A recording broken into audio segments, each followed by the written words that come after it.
Taigi, brangioji, tu man dabar papasakok, tai kas yra vis dėlto ta likimo matrica, su kuo jinai valgoma, iš viso, kas čia per veikla yra pas tave, kuo tu čia užsimdinėjai pastaruoju metu itin intensyviai? Žinok, labai įdomu.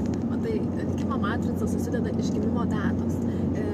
Ir į tą matricą susidėlioja pagal tam tikras skaičiuoklės, tie mūsų skaičiukai vienur susideda, kitur tiesiog rašosi. Tarkim, vizitinė kortelė yra gimimo diena ir gimimo mėnuo, tai būtent tos duotybės, ką mes atsinešame gimdami ir kaip mus mato pasaulis. Mes taip prisistatom save. Ir dažniausiai tą ir pajautus labai yra įdomu. Tarkim, pas tave yra 13-ukas, ne?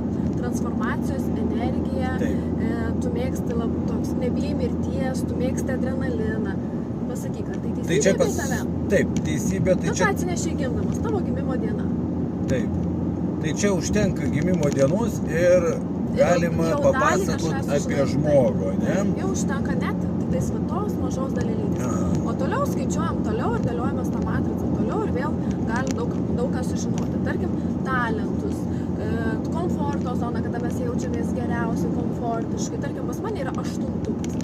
8-ukas būtent yra apie tai, apie struktūrą, apie teisingumą, apie taisyklės. Beje, šitą aš jau pastebėjau, kad tu su taisyklėm labai kažkaip, tu ir mane bandai visi sprausti į tas taisyklės kažkokias. Nors man tai gyvenime tos taisyklės kaip ir nėra labai tokios priimtinos. Ar tai būtent įrodo šitie skaičiai? Taip. Tik tai skaičiai gimimo? Ne, pas mane yra 12, 16 ar 4 ir pagrindinis sielos vystymasis irgi yra 4. 4 yra imperatorius, vėlgi kontrolė, vyriškos savybės tokios.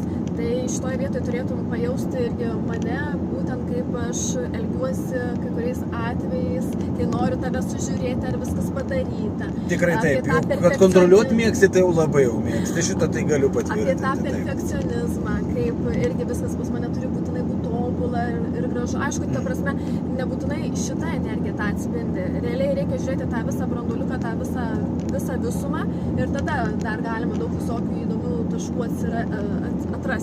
Aha. Tai čia kažkas tokio panašaus į numerologiją?